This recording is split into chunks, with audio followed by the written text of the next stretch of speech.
Halo,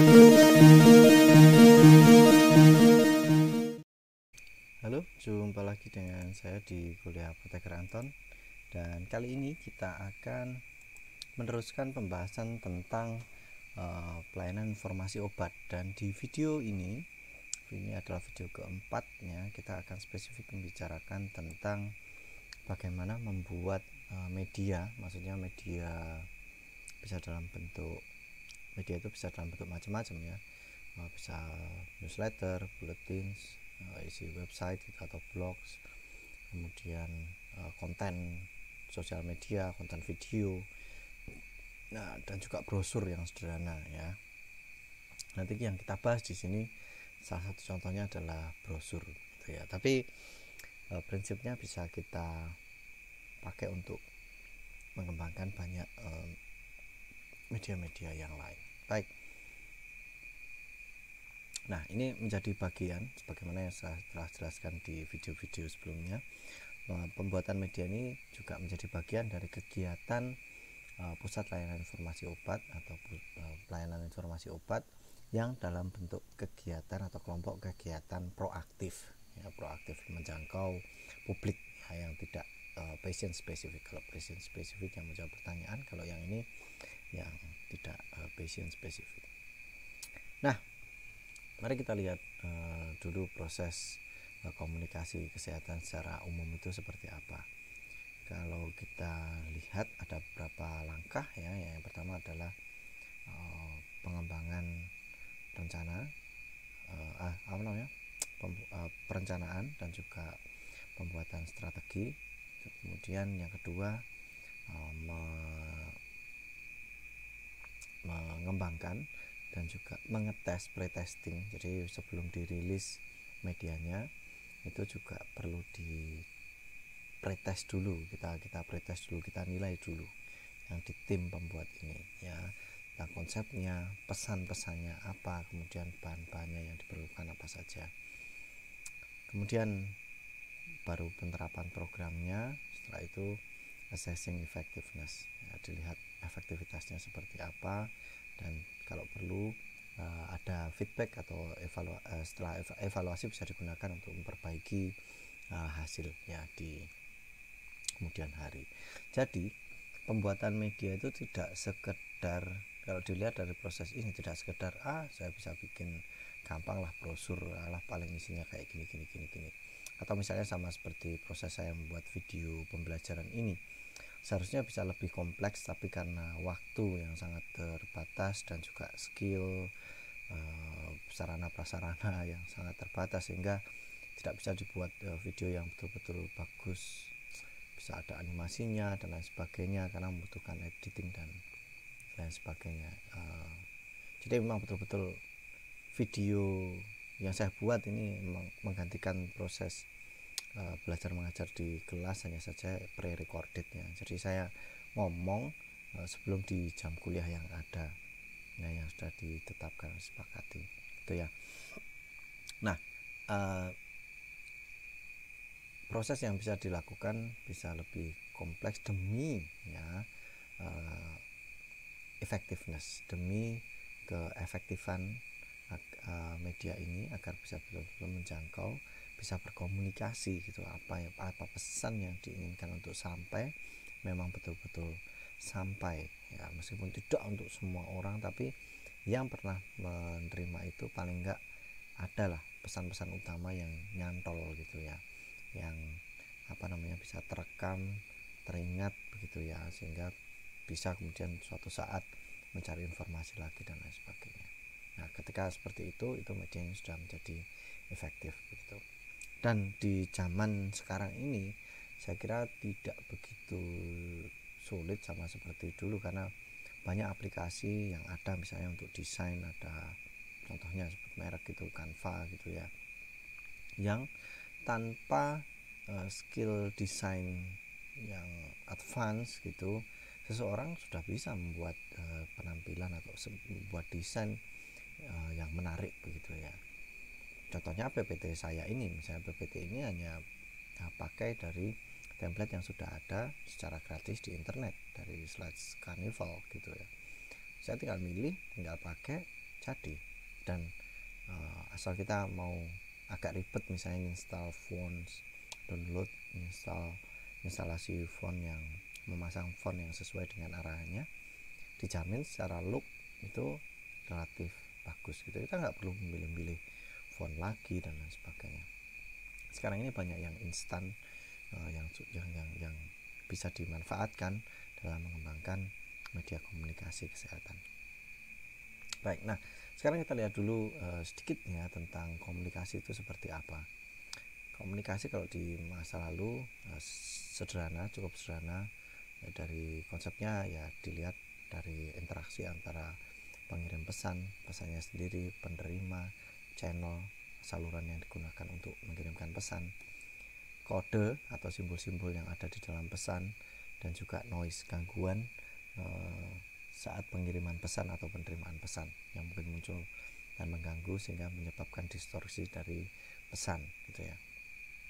Nah, di zaman sekarang pesan itu lebih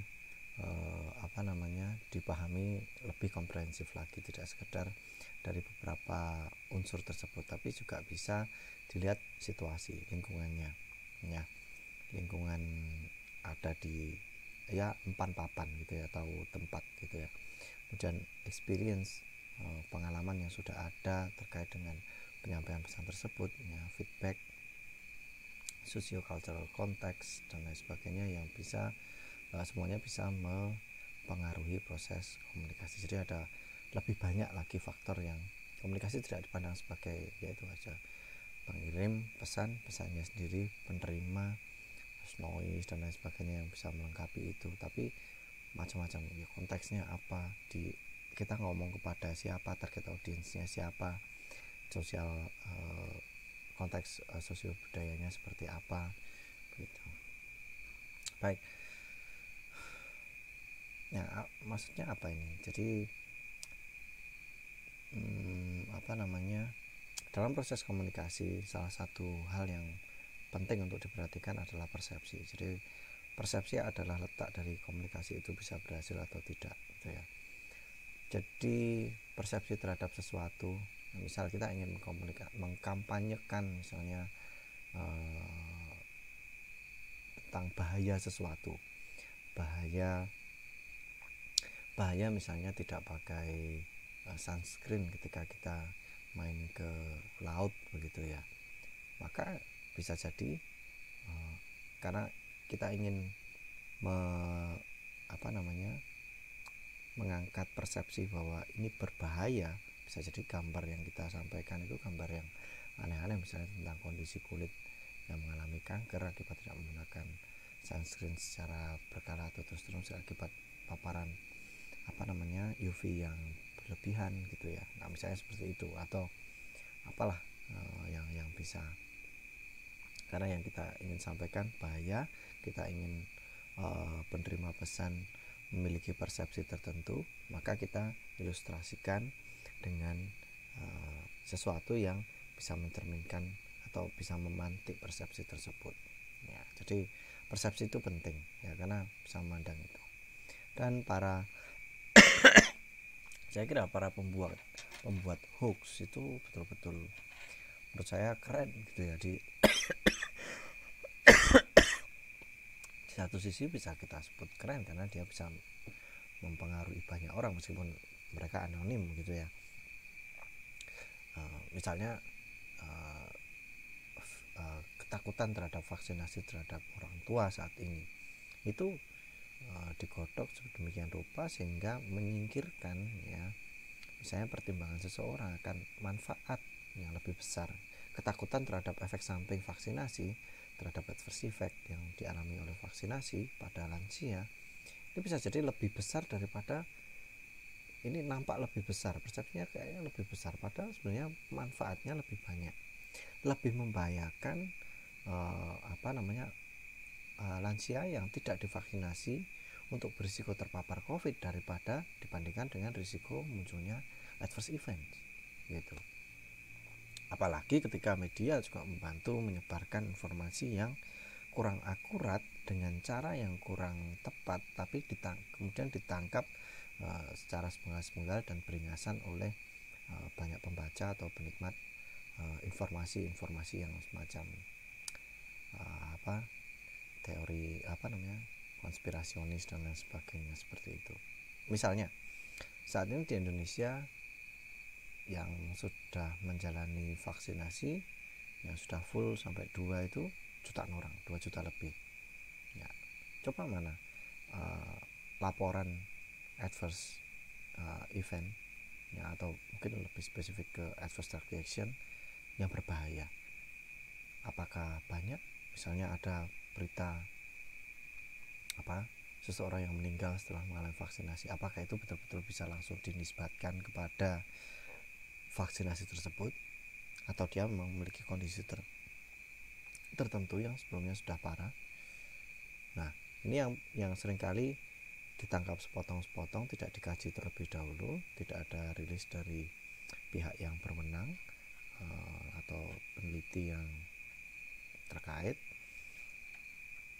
sehingga bisa menimbulkan banyak persepsi dan lain sebagainya yang agak liar. Nah, ini yang maksudnya persepsi itu bisa menyetir banyak hal gitu ya. Cara kita memandang, bisa mencerminkan cara kita memandang dunia itu seperti apa. Nah,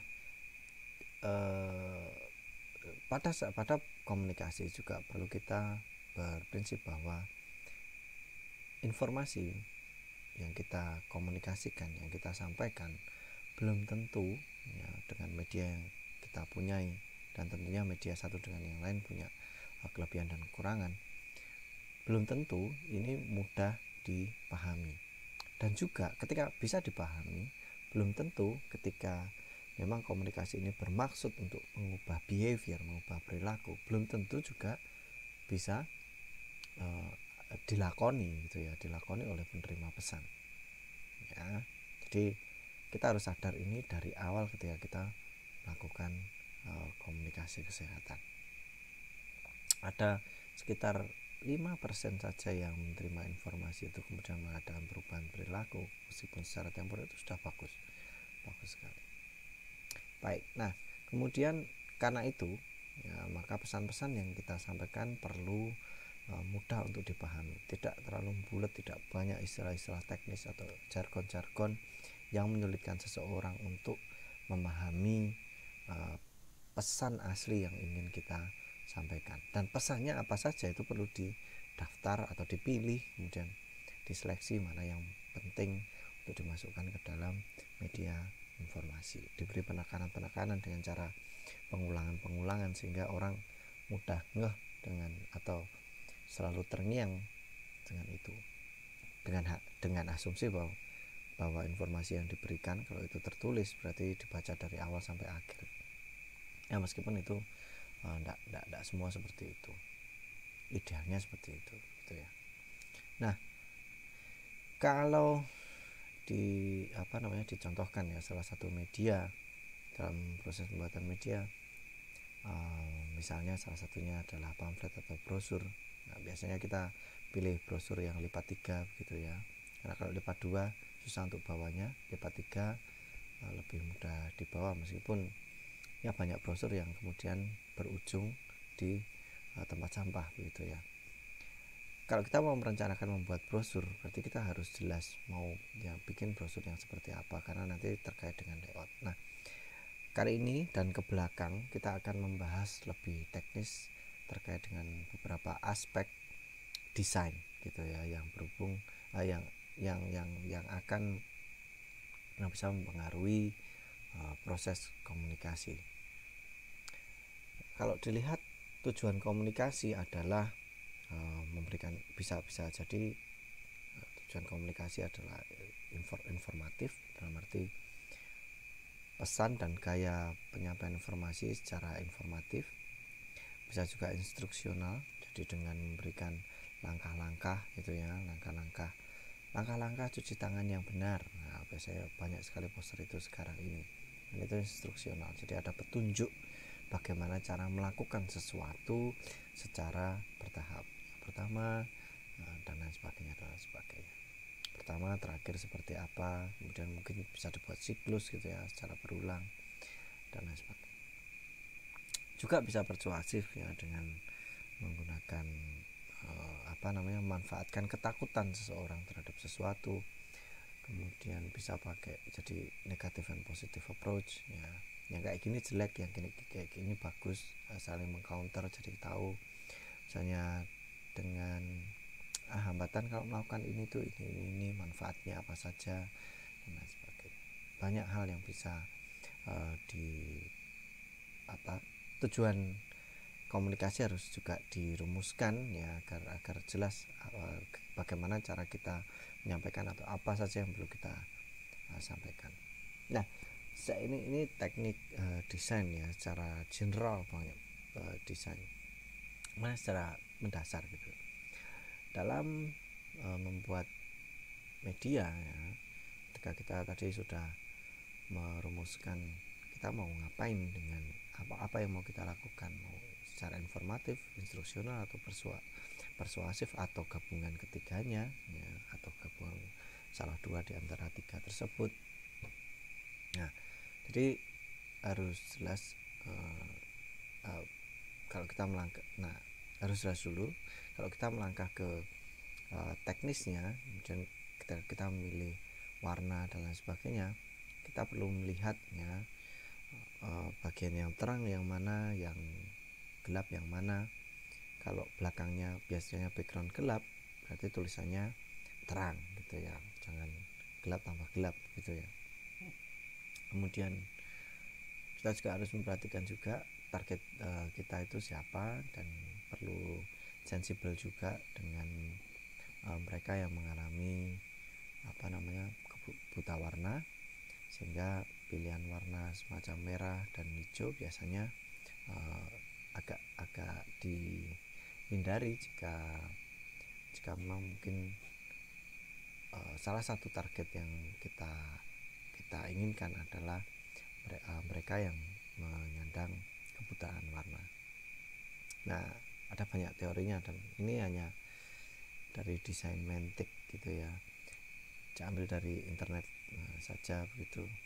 Ini ada macam-macam kombinasi warna yang sekiranya bagus. Tentu preferensi warna satu sama lain bisa jadi berbeda antara satu desainer dengan desainer yang lain, bisa jadi berbeda, tapi paling tidak ini akan membantu kita ketika kita punya warna tertentu gitu, kita akan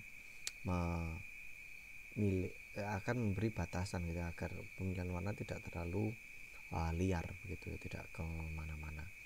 Nah, salah satu yang biasa saya lakukan kalau membuat media komunikasi, biasanya ya cuma e-brochure gitu ya, itu kita bikin leaflet dulu, bikin palet dulu, palet warna ya.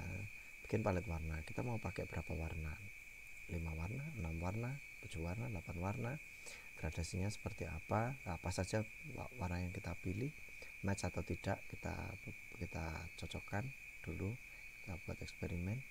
Nah, kalau sudah cocok, bisa berpadu dengan bagus ya, biasanya cuman gini sih, paling gampang itu milih warna 3 atau 4. Kemudian dari situ kita pilih warna, kalau kita 2 kali lipatkan ya, kita pilih warna yang muda dan yang tua. Nah, masing-masing seperti itu, yang mungkin agak sedikit, atau mungkin dengan cara mengurangi muda dan tua bisa jadi dilakukan dengan cara mengurangi transparansi, ditambahi dengan misalnya warna yang relatif yang warna putih, abu-abu, atau hitam yang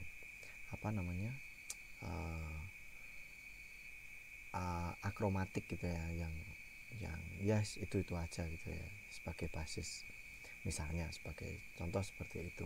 Baru kemudian kita waktu mendesain, kita padukan itu semua. Jadi pilihan kita tidak terlalu biar ini warnanya ini jelas. Kemudian font, type and size-nya pilihannya harus bagus begitu ya, tidak bagus dalam arti yang ya universal lah, maksudnya kesannya memang bagus gitu ya.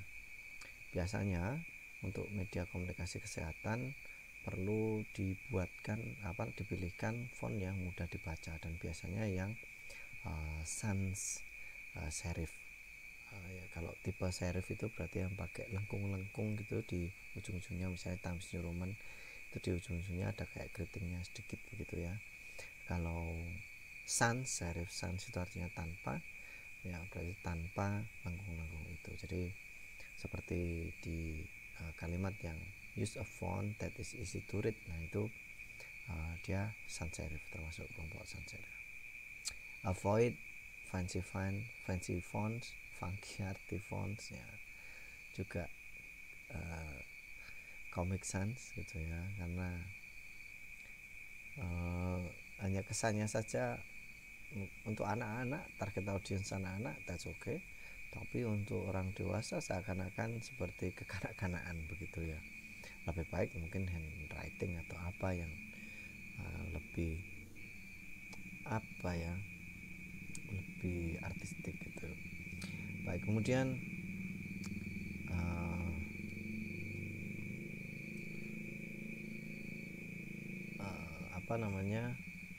Arial biasanya menjadi pilihan umum ya, meskipun karena kadang-kadang kalau kita milih font yang terlalu umum itu seakan-akan membosankan. Udah banyak orang yang tahu tentang Arial gitu, atau Arial, nggak tahu saya cara bacanya, Arial gitu ya, itu sudah umum. Maka kita bisa pilih sans serif yang mirip-mirip seperti Arial ya. Ya biasanya yang kurang lebih seperti itu biasanya bagus. Juga kadang-kadang di font itu beda satu sama lain, ada ketebalannya. Memang untuk font family yang seperti apa, kadang ada yang sangat lengkap sekali gitu ya, banyak variasinya. Ada yang dari light, normal, bold, semi bold, heavy dan sebagainya lah, yang bisa ketebalannya bisa macam-macam begitu. Biasanya saya cenderung memilih font yang memiliki family banyak, anggota keluarga yang banyak, Baskerville misalnya, atau source ya, source font. Itu dengan punya banyak itu, kita hanya mengkombinasikan ketebalan font saja sudah kadang bisa dibuat desain yang menarik gitu ya, cukup menarik. Baik, juga ukuran font berarti perlu diperhatikan ya, bagaimana apakah cukup terbaca dengan mudah atau tidak begitu. Juga spacing, spasi, letter spacing atau kadang disebut dengan kerning gitu ya, terlalu rapat kadang bisa bikin salah baca gitu ya, terlalu renggang juga tidak nyaman dibaca karena jaraknya satu sama lain ini. Pada umumnya font yang ada itu sudah melalui pemeriksaan kerning yang baik, sehingga tapi tidak selalu juga seperti itu, karena tergantung pembuatnya juga dan tergantung estetika yang ingin ditonjolkan itu apa gitu. Nah, jadi ada beberapa hal tentang font yang di sini bisa dipilih. Kalau mau milih juga di internet ada banyak sekali panduannya ya. Paling enggak kalau ini semacam algoritma gitu ya. Bagaimana cara memilih typeface gitu, mulai dari sini. Mau yang modern ya berarti milih yang area sini. Mau yang tradisional, nah, mau yang nampak seperti apa ya, misalnya ini straight, yang ini curvy-nya gimana, sharp atau smooth. Yang sharp Baskerville, yang smooth Jensen ya. Lihat fontnya mirip ya,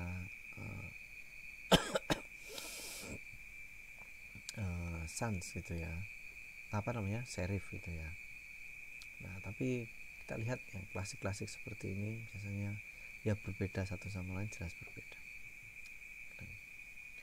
Ya ini yang sans gitu ya, yang sans ini di sini ada ideal sans, mungkin ini lebih menarik daripada sekedar Arial. Frutiger juga di sini, Gotham. Dan sekarang ini di Google Fonts itu menyediakan banyak sekali free fonts gitu ya, yang yang oleh para artis font, mereka yang pembuat font ya, seniman font ini tersedia secara gratis, mereka membagikannya dengan gratis. Dan Google Fonts membantu juga untuk menemukan paduan font. Kalau kita misalnya di satu desain menggunakan, misalnya jangan lebih dari 3 macam gitu ya. Kalau kebanyakan macam itu nanti terlalu kayak apa ya, kayak majalah anak-anak lebay gitu nanti ya. Nah, dengan 3 font, 3 ya 4 oke lah, tapi gak terlalu dominan gitu ya. Yang keempat 3 saja sudah cukup variatif. Nah, itu kalau di Google Font itu bisa mudah mencari padunya itu apa saja, paduannya font yang seperti ini itu jodohnya yang seperti ini dan lain sebagainya. Baik, selanjutnya terkait dengan format pesannya mau disampaikan seperti apa. Ada contoh misalnya questions and answers, dot points, titik-titik seperti PowerPoint ini, clear sections and headings and columns, jadi agar memudahkan pembaca ya. Kalau ini kita ngomongkan brosur ya, lebih cenderung brosur ya. Ada pembagian, ini topiknya tentang ini topiknya tentang ini, sehingga memudahkan untuk orang mengikuti. Oh, ini kita sudah sampai di sini, oh ini penjelasannya akan akan tentang ini gitu ya, tentang topik tertentu ya. Main points perlu di summarize mungkin di akhir brosur gitu ya, di bagian belakang sendiri. Ilustrasi, jangan melanggar hak cipta ya, yang pakai yang memang free ya, bahkan for commercial use. Nah, ini ada smoke ya, smoke readability formula ya. Misalnya smoke itu singkatan dari apa sih, pokoknya ini untuk mengukur keterbacaan dari teks yang sedang kita berikan. Ada smoke, ada Gunning Fox Index yang biasa, Gunning Fox Index, bukan Fox tapi Fox Index yang bisa kita pakai untuk menilai readability dari materi media yang kita sampaikan. Kemudian aspek lain misalnya justifikasi atau teks yang misalnya seperti ini, live justified, ini lebih bagus, yang lebih enak untuk dibaca dibandingkan yang seperti ini, karena ada spasi atau jarak ya. Yang fully justified seperti ini ada banyak space yang renggang-renggang, jadi tidak begitu nyaman dibaca di mata, terutama ini untuk yang tempatnya sempit ya, karena media semacam brosur biasanya lokasinya cuma sempit, satu baris biasanya hanya terdiri dari sedikit kata, 2, 3, 4 kata gitu. Beda dengan kalau teksnya medianya besar gitu, kemudian bentuknya teks gitu ya, teks panjang-panjang gitu ya, paragraf yang panjang-panjang. Nah, itu nggak masalah, itu fully justified. Tapi kalau di media kecil, fontnya besar, jadi kata-katanya dalam satu baris itu sedikit, mending dibuat left justified. Nah, kemudian ada, setelah kita ada pretesting. Pretesting bisa dengan macam-macam metode, misalnya in-house review. In-house review maksudnya di rumah produksi itu sendiri, maksudnya di tempat kita melakukan pembuatan brosur atau di antara anggota pembuat brosur sendiri, kita review dulu sudah bagus apa belum, kurangnya ada di mana dan lain sebagainya. Kemudian ada gatekeeper review, ada focus group, ada pakai self administration, juga readability testing. Nah, ini sebenarnya di kurikulum sebelumnya ini mahasiswa memang saya pada saat pembahasan ini menjadi topik pertemuan yang berbeda, yang terpisah begitu. Ada tugas untuk membuat ini, tapi untuk kali ini kita tidak perlu membuat tugas ini gitu ya. Nah, self administered questionnaires itu bisa semacam ya cuman kumpulan pertanyaan atau misalnya rating gitu ya, dengan Likert scale dari skala 1 sampai 10 ya, kalau dilihat media yang dikembangkan ini sangat jelas atau sangat tidak jelas. Nah, misalnya seperti itu, tinggal dibuat pilih yang kira-kira mana gitu. 1 sangat tidak jelas, 10 sangat jelas misalnya. Atau dari sisi itu tentang kejelasan, dari segi menarik ya, apakah sangat menarik, sangat tidak menarik, sangat indah, sangat tidak indah, dan sebagainya. Kalau readability testing ini terkait dengan teks yang kita buat itu seberapa kompleks dan mudah dibaca atau tidak untuk kelompok dengan latar belakang pendidikan tertentu, tingkat pendidikan tertentu. Nah, ini bisa pakai tadi SMOC ya, readability formula atau Gunning-Fogg index. Nah, ini sayangnya formula-formula ini atau cara-cara ini, dua metode itu dikembangkan untuk melihat teks dalam bahasa Inggris gitu ya. Dalam bahasa Indonesia saya kurang tahu apa sudah ada atau belum ya untuk melihat itu. Kemudian itu jadi kalau ini digunakan bisa jadi kurang akurat untuk bahasa Indonesia. Nah, cara penilaiannya seperti ini, bisa nanti dibaca sendiri langkah-langkah detailnya seperti apa. Yang jelas ini melibatkan pengambilan kata 100 kata pertama boleh di awal bagian narasi awal atau di tengah atau dan sebagainya. Yang jelas 100 kata ini sebagai sampling gitu ya, disampling, nanti kata-katanya disampling, dilihat ya ada kata kompleks atau tidak. Kata kompleks itu kata yang dengan 3 suku kata gitu ya. Nah, masalahnya di bahasa Indonesia sendiri agak berbeda dengan bahasa Inggris. Kita punya banyak awalan dan akhiran yang melekat pada satu kata. Nah, ini juga terhitung sebagai kompleks word karena misalnya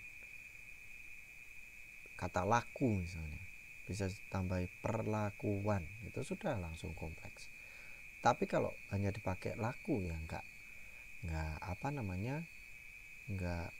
nggak masuk, nggak bisa dipakai dalam kalimatnya. Memang jadi Fogg Index belum tentu valid untuk bahasa Indonesia, tapi kalau mau tahu bisa caranya seperti itu. Nah, nanti ada perhitungannya ya, termasuk kata-kata yang kompleks ini dibagi dengan jumlah kalimat dalam 100 kata itu ya, dan dengan secara matematis sederhana bisa ini jumlah kata keseluruhan 100 gitu ya, sentence-nya ada berapa dalam 100 kata itu. Nah, ini yang hard work sih atau complex word ini ini bukan hard work ya, tapi hard words ya, itu dihitung juga. Baik, kemudian setelah itu ya, kalimat harus diakhiri dengan tanda ini ya, jadi yang namanya kalimat itu ini, jangan menghitung kata benda atau kata majemuk dan lain sebagainya. Nah, kemudian kalau ini adalah hasil pembacaan dari Fogg Index, kalau kita sudah dapati hasilnya seperti apa. Nah, tapi ingat selalu konteksnya ini sebenarnya digunakan untuk bahasa Inggris itu ya. Kalau angkanya nanti ya dapatnya angkanya misalnya 6,7 ya, ini kalau semakin tinggi itu semakin mudah gitu, semakin susah gitu ya. Untuk kelompok yang dewasa misalnya, kalau nilainya ada di kisar untuk mereka yang lulusan junior high school atau SMP gitu ya, itu bisa membaca yang memiliki indeks Fogg itu sampai 9,3. Kalau sudah 9,8 butuh high school, dan seterusnya ya meskipun ini adalah penilaian atau metode pendekatan secara kasar, tapi kemungkinan bisa berguna bagi kita untuk mempertimbangkan penggunaan kata yang kompleks dan mudah dalam brosur kita, atau dari penggunaan jargon misalnya seperti itu. Nah, ini yang tadi sebenarnya sudah saya bahas, self administered practice questionnaire Likert Seal. Biasanya misalnya tadi pakai skala 1 sampai 10, 1 sampai 7 ya, boleh genap boleh ganjil gitu ya. Tapi yang jelas di situ menanyakan dari satu kontras ke kontras yang lainnya untuk banyak topik, misalnya clarity, kejelasan, attractiveness, menarik atau tidak, readability, mudah dibaca atau tidak gitu ya. Meskipun tadi kita sudah mengevaluasi dengan rumus tertentu, juga perlu kita evaluasi lagi kalau menurut mereka, menurut apa yang kita relawan yang kita mintai untuk mengisi pretest itu ya bagaimana, tanpa harus mereka menghitung Vogue Index gitu. Baik, demikian tentang pembuatan media, dan ini materi yang cukup panjang tapi dan sekaligus tidak begitu mendalam sebenarnya ya, tapi that's okay, paling nggak bisa memberi Anda selayang pandang tentang bagaimana mengembangkan media dalam konteks layanan informasi obat. Jadi membuat media komunikasi tidak semudah sekedar misalnya copy paste teks, taruh di sini bisa diatur layoutnya dan lain sebagainya, selesai jadi. Tidak, tapi kita harus mengevaluasi bersama, dari pertama merencanakan pesan apa yang disampaikan, kemudian bagaimana cara kita menyampaikan itu, mau pakai gaya apa, instruksional, persuasif, informatif dan lain sebagainya. Lalu kita evaluasi juga sebelum kita tes ya. Kita evaluasi juga dengan kita tes itu, sehingga kita bisa melakukan perbaikan-perbaikan lebih mantap untuk merilis media tersebut. Baik, demikian kuliah untuk topik pertemuan pelayanan informasi obat. Semoga berguna dan sampai jumpa di minggu depan. Terima kasih.